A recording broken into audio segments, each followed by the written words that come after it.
이 시간 말씀 하박국 2장 9절에서 11절까지의 말씀입니다. 하박국 2장 9절에서 11절까지의 말씀. 우리 한 절씩 교독합니다. 재앙을 피하기 위하여 높은 데 깃들이려 하며 자기 집을 위하여 부당한 이익을 취하는 자에게 화 있을진저.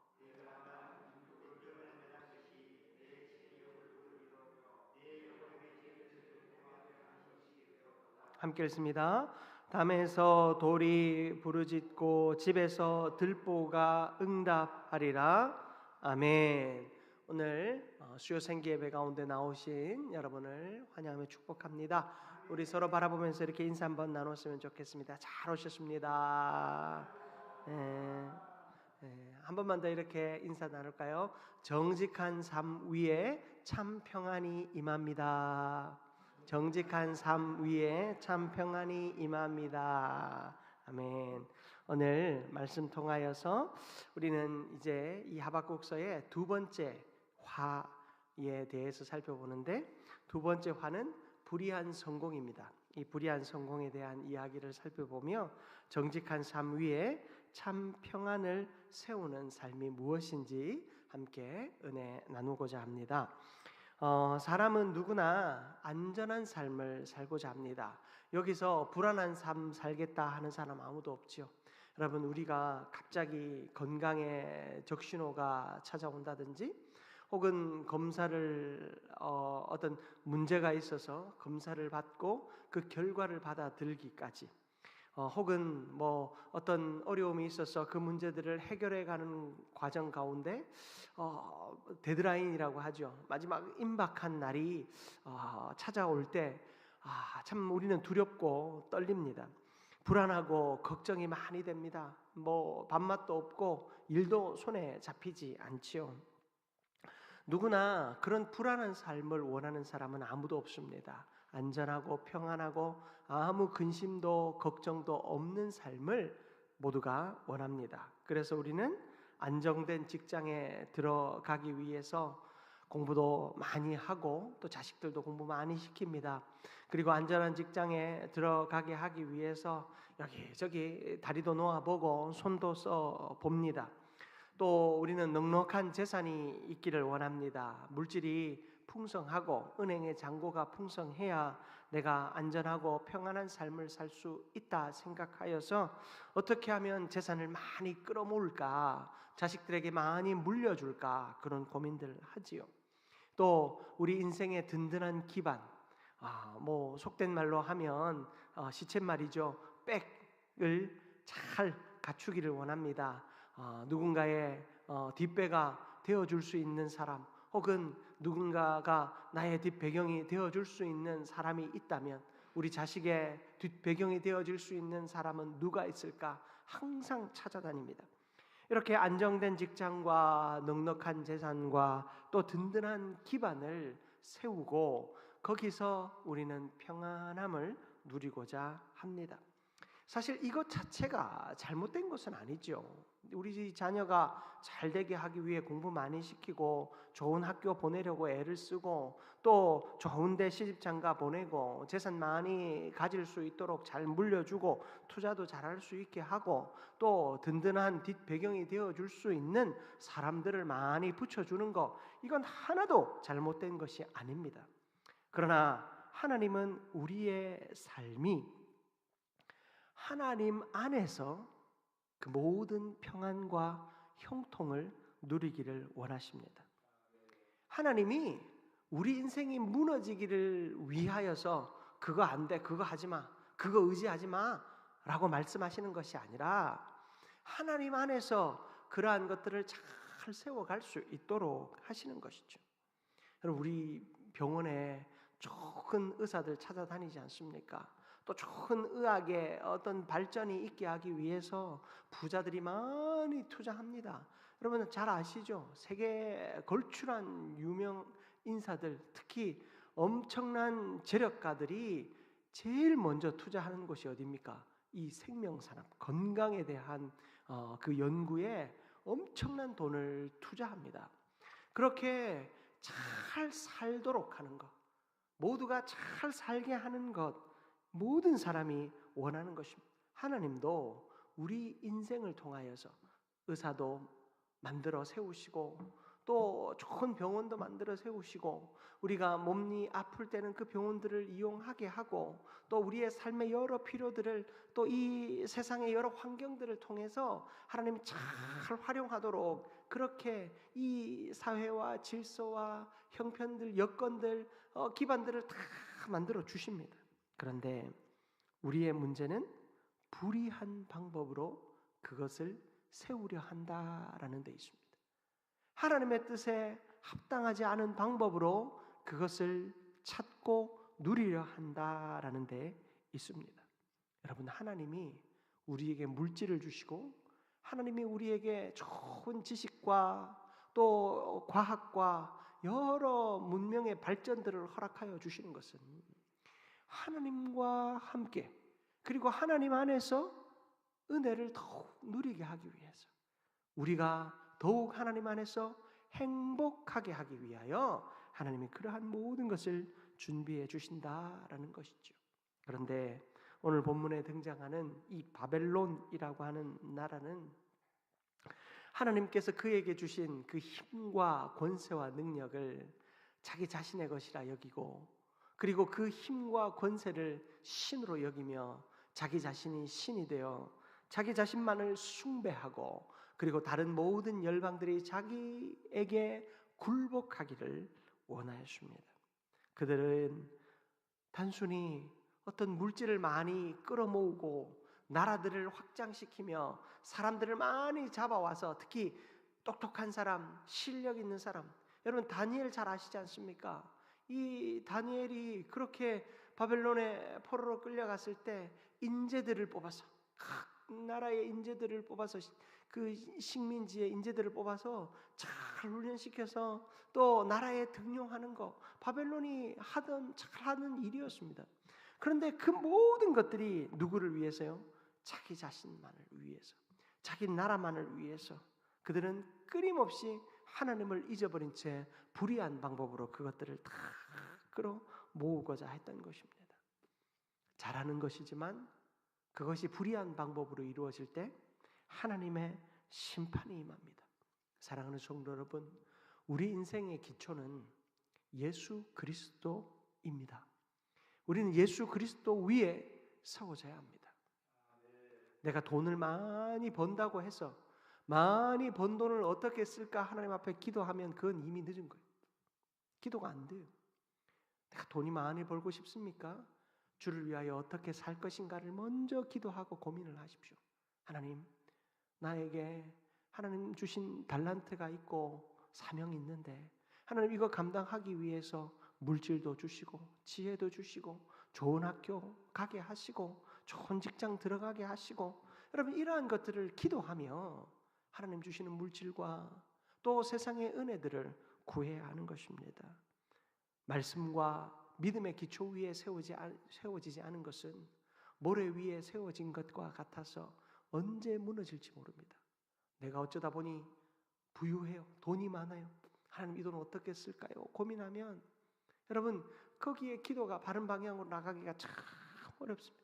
부자가 천국에 들어가기 어렵듯이 참 어렵습니다. 그러나 처음부터 말씀의 기초 위에서 우리의 삶을 세우고 자녀들의 삶을 세우기 시작하면 여러분 그 인생 세상의 기준과 가치 거기에 때로는 미치지 못하는 인생도 있고 때로는 그것보다 더 잘하는 인생도 있습니다. 그러나 어떤 모양에 서 있는 인생이든 하나님의 뜻대로 사용하실 때 세상의 어떤 귀하고 존귀한 그리고 보배로운 사람들보다 더 놀랍게 하나님은 그를 통해 일하실 줄 믿습니다. 오늘도 우리는 이 하나님의 말씀을 기억하며 우리의 인생을 하나님의 거룩함 위에 십자가 위에 그 사랑 위에 세울 수 있는 우리 모두가 되기를 주님의 이름으로 축복합니다. 첫 번째로 살펴볼 것은 하나님은 불의한 방법으로 세운 안전을 경고하십니다. 불의한 방법으로 세운 그들의 평안과 안녕을 하나님은 경고하십니다. 9절을 보십시오. 재앙을 피하기 위하여 높은 데 깃들이려 하며 자기 집을 위하여 부당한 이익을 취하는 자에게 화 있을진저. 여기에 높은 데 깃들인다라고 하는 표현은 안전한 곳에 요새를 세운다라는 것입니다. 다른 사람들이 침략할 수 없는 위치에 요새를 세우는 것입니다. 바벨론이 이렇게 생각합니다. 우리는 강하다. 우리는 안전하다. 우리는 결코 무너지지 않는다. 우리의 집을 요새에 세웠으니, 아무도 깃들일 수 없는 곳에 우리의 집을 세웠으니 우리는 강하고 안전하고 결코 무너지지 않는다 말합니다. 하지만 그들이 쌓은 이 안전의 기초는 무엇입니까? 부당한 이익이었습니다. 약한 나라를 침략하고 사람을 억압하고 재물을 빼앗는 일이었습니다. 그리고 그들은 제국을 세웠습니다. 하나님이 그들에게 힘과 능력 주셨는데 하나님은 잊어버린 채 그들은 자신들만의 제국을 세우신 것입니다. 그래서 그들에게 하나님은 화 있을진저라고 말씀하신 것입니다. 여기에 중요한 사실이 있습니다. 여러분, 하나님은요 안전 자체를 문제 삼지 않습니다. 여러분, 내가 가진 물질을 하나님이 문제 삼지 않으시고 내가 가진 건강을 문제 삼지 않으십니다. 내가 가진 학식과 능력을 문제 삼지 않습니다. 여러분, 다른 사람들에게 내 학식이 교만하게 보일까봐, 내 물질이 교만하게 보일까봐, 내 자식들이 교만하게 보일까봐 걱정이 돼서 자식들을 끌어내리고 내 물질을 감추고, 여러분, 그럴 이유가 없다는 거예요. 그게 문제가 아니라 그것으로 누구의 의의를 드러내는가, 그리고 그것이 누구의 의 위에 세워졌는가, 거기에 고민해야 된다는 거예요. 여러분, 바나바와 같은 사람, 초대교회에 그 위로의 아들이라고 하는 별명을 가진 이 바나바라고 하는 사람은 하나님의 물질의 은혜를 많이 주셨어요. 유다지파로 그 삶의 어떤 그 출생 신분조차도 어느 누구도 범접할 수 없는, 우리로 치면 양반의 재벌의 좋은 인품을 가진 사람이었어요. 그런데 그에게 주신 것으로 무엇이 이루어졌습니까? 위로가 이루어졌습니다. 돈 가지고 남들을 억누르고 난처하고 다른 사람들을 향해서 그 소외감을 느끼게 만드는 일은 일절하지 않았어요. 그는 가진 물질을 가지고 다른 사람들에게 나누고 베풀며 끊임없이 사람을 세웠어요. 물질로만 세운 줄 아십니까? 물질이 사람을 세우는데 사용되기 위해서는 그 사람의 인격과 신앙이 있어야 되죠. 바나바는 인격과 신앙으로 사람을 세웠어요. 바울 같은 사람, 아무도 공동체에서 받아들이려 하지 않는 그 바울과 같은 사람을 바나바가 그 공동체 안에서 내가 보증할게. 이 사람 내가 보증할게. 주님이 이 사람 부르셨어. 주님이 이 사람 세우셨어. 이제 이 사람은 우리를 박해하는 사람이 아니라 이 사람은 하나님의 복음을 전하는 사람이야. 내가 보증할게. 그렇게 삶으로 사람을 세울 수 있는 사람, 그런 사람이 바나바였어요. 여러분, 한국 교회를 그런 바나바와 같은 사람을 통해 하나님이 일하셨어요. 여러분, 우리가 가진 물질과 우리가 안전하게 여기는 것들, 삶의 기반들, 하나님은 그것을 결코 문제 삼지 않으십니다. 그런데 그것을 세우는 방법을 오늘은 하나님은 분명히 지적하고 계신 것입니다. 마태복음 7장 24절 말씀인데요, 읽어드릴게요. 그러므로 누구든지 나의 이 말을 듣고 행하는 자는 그 집을 반석 위에 지은 지혜로운 사람 같으리니. 여러분, 집을 짓는 것이 문제가 아닙니다. 반석 위에 집을 짓는 것도 화려하게 지을 수 있고 모래 위에 집을 짓는 것도 화려하게 지을 수 있습니다. 주님이 문제 삼으신 것은 뭡니까? 기초의 기초. 집은 마음대로 지을 수 있고 화려하게도 예쁘게도 못났게도 어떻게든 지을 수 있습니다. 그러나 주님은 그 집에는 관심이 없으셨어요. 진짜 관심은 어디예요? 기초에 있었어요. 기초. 말씀의 기초 위에 세우신 그 반석이라고 하는, 말씀의 반석이라고 하는 기초 위에 집을 세웠는가? 아니면 모래 위에 집을 세웠는가? 주님의 관심은 거기에 있었어요. 믿음의 사람은 불이 위에 인생을 세우지 않습니다. 믿음의 사람은 악한 그 바탕 위에 집을 세우지 않습니다. 믿음의 사람은 하나님의 말씀 위에, 예수 그리스도의 십자가 사랑 위에 그 집을 세우는 줄 믿습니다. 오늘 이 자리에 모인 우리 사랑하는 성도 여러분, 여러분의 집을, 여러분의 삶을 세상이 말하는 그 평안과 안녕을 위한 여러분의 인생을 어느 기초 위에 세우시겠습니까? 말씀의 기초 위에 세우시겠습니까? 아니면 나의 욕심의 기초 위에 세우시겠습니까? 말씀과 은혜의 기초 위에 삶을 온전히 세움으로 그 화려한 삶이 다른 사람들에게 오히려 주님의 살아계심을 나타낼 수 있는 그런 건강한 믿음의 부자들 다 되시기를 주님의 이름으로 축복합니다. 두 번째로, 하나님은 정직한 삶을 통해 진짜 안전을 주신다라는 사실이에요. 하나님은 정직한 삶을 통해서 진짜 안전을 주세요. 하나님은 계속해서 말씀하고 계십니다. 10절 말씀을 보십시오.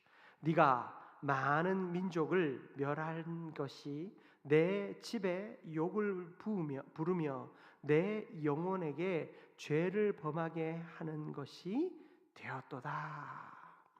바벨론은요, 자신들의 집을 지키기 위해 많은 나라를 무너뜨렸습니다. 그러나 하나님 말씀하십니다. 그 행동이 오히려 자기 집의 수치가 될 것이다. 세상은 종종 이렇게 말합니다. 조금은 편법을 써도 된다. 조금은 불의해야 성공한다 라고 말합니다. 사업하시는 분들 지금은 그런 것들이 훨씬 덜하다라고 합니다만은 옛날에는 사업하시는 분들 탈세하는 거 참 우스웠죠. 그리고 뇌물을 쓰고 하는 것들이 참 쉬운 일이었습니다. 아니, 쉬운 일이 아니라 그렇게 해야지만이 계약도 딸 수 있고 뭐든 될 수 있는 시절이 있었습니다. 우리 원로 목사님과 식사하며 이제 대화하는 가운데 아직 미얀마는 뇌물이 통하는 나라라고 하더라고요. 뭘 하든 뇌물을 안 주면 뭐가 진행이 안 된다고 하더라고요. 저도 어릴 때 기억납니다. 어른들이 가다가 신호 위반을 했는지 속도 위반을 했는지 경찰이 세우면 면허증 밑에 그 당시에 한 5,000원이었으니까 큰 돈이었죠. 5,000원 정도 이렇게 면허증 밑에 구겨 딱 접어가지고 딱 이렇게 드리면 그냥 무사 통과하는 그런 시절이 있었던 것 같습니다.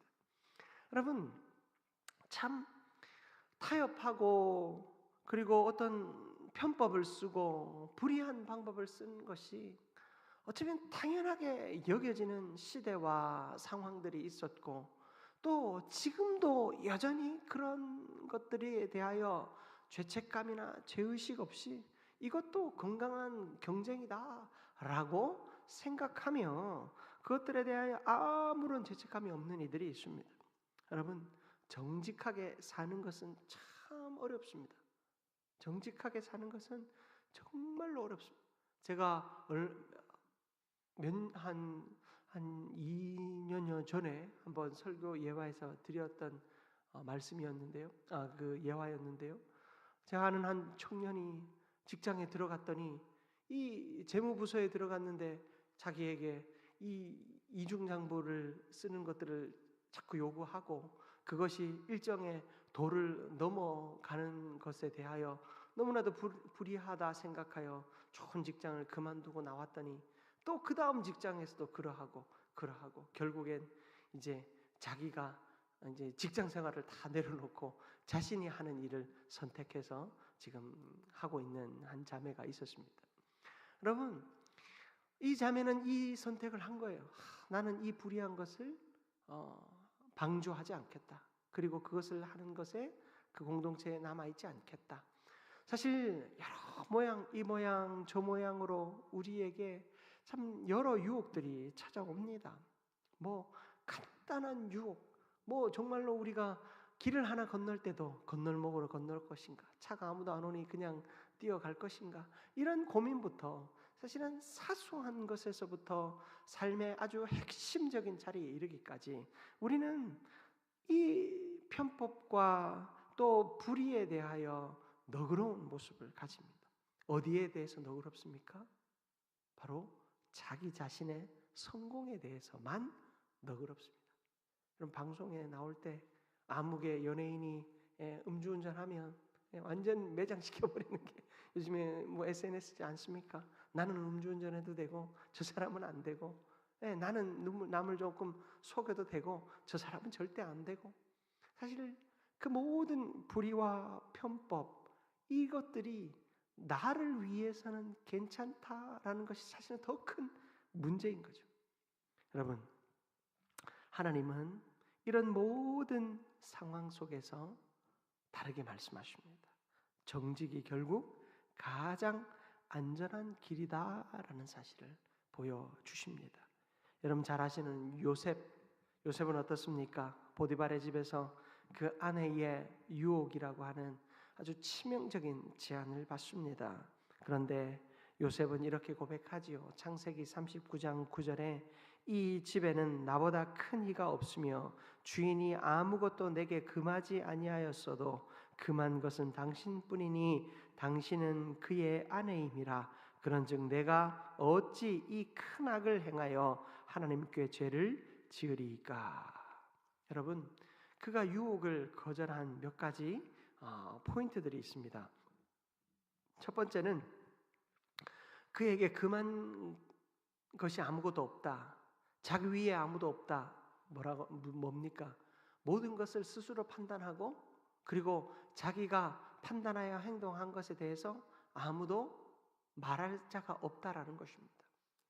그러면 지금 이 상황에서 내가 내 욕심대로 그 여인을 범할 수 있었을 것입니다.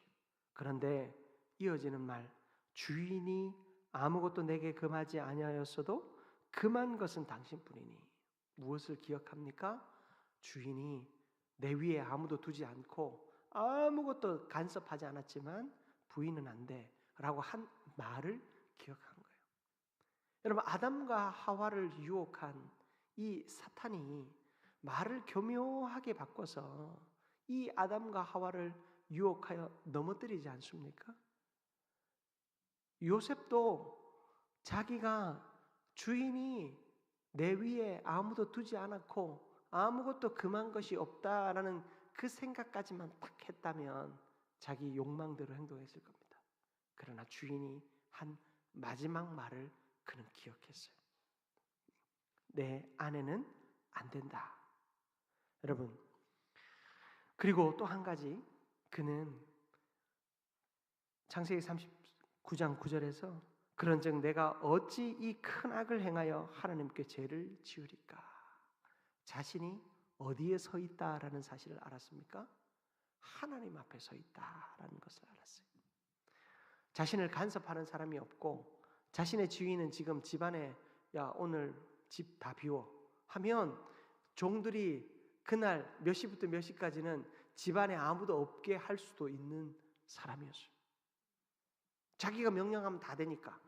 주인이 일단 없고 여주인만 있으면 다른 하인들, 시종들 시켜서 오늘 몇 시부터 몇 시까지 집에 아무도 들어오지 마 라고 하면 다 들을 수 있는 그 종 중에는 제일 높은 종이었습니다.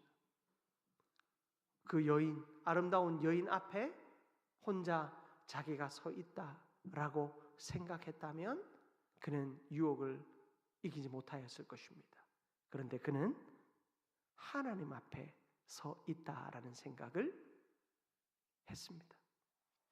요셉의 가장 위대한 것은 주인의 마지막 말을 기억한 것이고 자기가 하나님 앞에 서 있다라는 사실을 기억했다라는 것입니다. 사랑하는 성도 여러분, 우리가 일일이 어떤 법과 원칙을 따라 살아가는 것 쉽지 않습니다. 여러분, 말씀을 듣고 문 밖을 나가면 잊어버리는 것이 우리이죠. 그런데 중요한 것은 하나님의 말씀의 마지막 말씀, 나를 향하여 주신 마지막 말씀, 오늘 주신 말씀, 이번 주에 주신 말씀, 이번 새벽에 주신 말씀, 아침에 내가 읽은 말씀, 지금 내가 외웠다가 성경 암송해 하시잖아요. 외웠다가 오늘 생각나는 그 말씀. 여러분, 그 마지막 말씀을 기억하면 우리는 하나님 앞에 정직하게 설 수 있어요. 그리고 내가 누구 앞에 서 있다? 하나님 앞에 서 있다라는 사실. 내가 하나님 앞에 서 있다라는 사실을 기억한다면 우리는 하나님이 원하시는 정직의 삶을 살아갈 수 있을 것입니다. 그런 그는 유혹을 거절했고 결국엔 감옥에 갇힙니다. 결과가 너무 안 좋습니다. 정직했고 확실했고 하나님 앞에서 거리낌이 하나도 없었는데 결과는 최악입니다. 감옥에 갇힙니다. 사람의 눈으로 보면 손해입니다. 하지만 하나님은 결국 요셉을 애굽의 총리로 세우셨습니다. 정직은 때로 시간이 걸립니다. 우리가 이 나라가 정직해지기까지 참 많은 시간이 필요했잖아요. 앞으로도 더 필요할 것입니다. 우리의 가정과 우리의 삶이 정직해지기까지 참 시간이 많이 걸립니다. 그리고 그 정직의 결과를 보는 데에도 시간이 많이 걸립니다. 우리가 어려움에 처해 있는 사람들의 삶을 바라보며 참 힘듭니다. 제가 어제 한 집사님을 만났는데 그 집사님과 대화하며 참 자신의 인생에 가장 큰 어려움과 숙제가 있어요.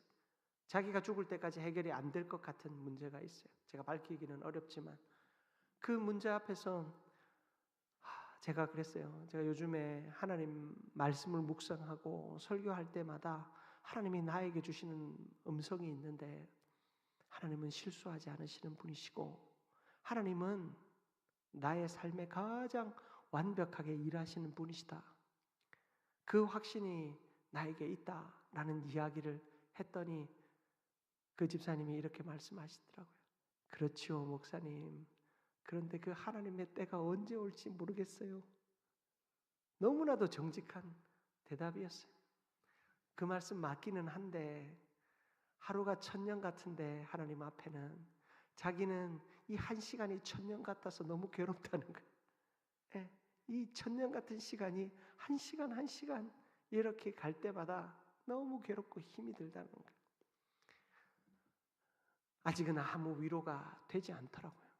그러나 사랑하는 성도 여러분, 그런 우리의 삶의 문제 앞에서 그 어려움 앞에서 분명한 것은 하나님은 하나님의 때에 하나님의 가장 완벽하고 공의로우며 사랑스러운 역사를 이루어 내실 것입니다. 우리는 이 사실을 결코 잊어서는 안 됩니다.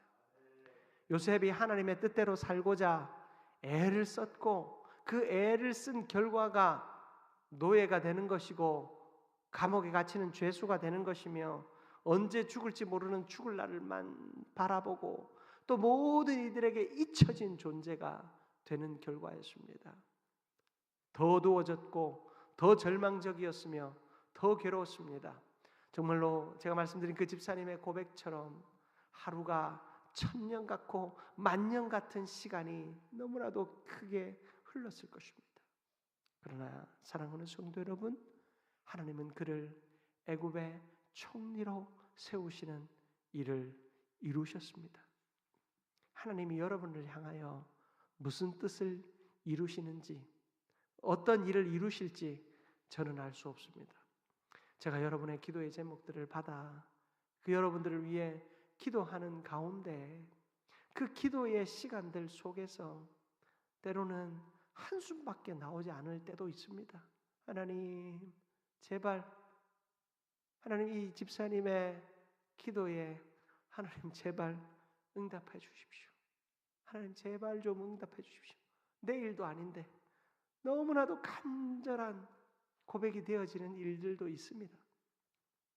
그런데 여러분, 그 부르짖음 가운데 우리가 끝까지 붙들어야 할 것은 하나님의 때에 하나님은 결코 우리를 잊지 않으실 것이다 라는 사실입니다.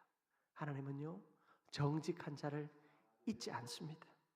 하나님은 정직한 자의 삶을 결코 잊지 않습니다. 하나님께서 우리에게 주시는 놀라운 은혜를 붙들고 오늘도 겸손히 하나님의 때를 기다리며 그 은혜를 맛보는 우리 모두가 되기를 주님의 이름으로 축복합니다. 말씀 마무리하겠습니다. 여러분, 하나님은 바벨론을 향하여 불의한 방법으로 집을 세운 자여 너희에게 화 있을지어다 말씀하셨어요. 그런데 이 심판의 메시지는 사실 이 바벨론이 아니라 우리에게 주시는 말씀입니다. 내가 너희를 위하여 복된 삶을 예비하고 있다. 그러므로 이 불의한 기틀 위에, 기초 위에 너희 집 세우지 말고 말씀과 사랑 위에 너희의 집을 세워라. 어떤 방법이든 성공하면 된다. 그런 생각 다 내려놓고 하나님이 기뻐하시는 방법으로 내 삶을 하나님께 맡겨드립니다. 그런 믿음의 고백으로 최선을 다해 달려가는 우리가 되게 하옵소서. 이렇게 기도할 수 있는 우리 모두가 되기를 주님의 이름으로 축복합니다.